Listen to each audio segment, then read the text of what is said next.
So number 6 is a really important one, and I'm going to go through it fairly quickly, but we'll probably do an entire session on this in a couple of weeks.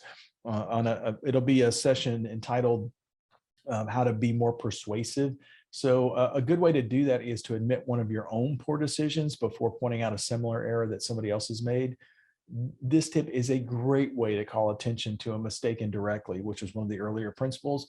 Before pointing out the mistake that somebody has made, give that person an example of a time that you did something in a similar way or you made a similar mistake. I'll give you a good example is when I was 6, I went into my dad's bedroom and I stole $1 from him. There was a store at the end of our road that had candy and soft drinks. And I figured I could run down to the store and get some treats for myself and my little brother.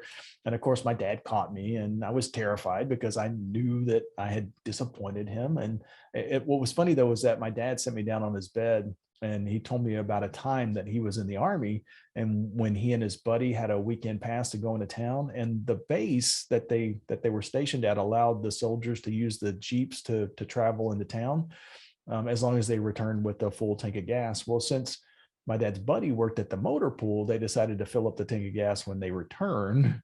And as they were topping off the tank, the military police pulled up and asked them what they were doing. And my dad, told me that they took him into custody, handcuffs and everything, for stealing from the US government. And he said that if he hadn't had an understanding commanding officer, he could have been put away in a federal prison for up to 20 years. And of course, being, a tiny tot at the time, I got the point. It was a good way to teach me that I had done wrong by giving an example of how he had done it as well. I still remember that was 40 something years ago.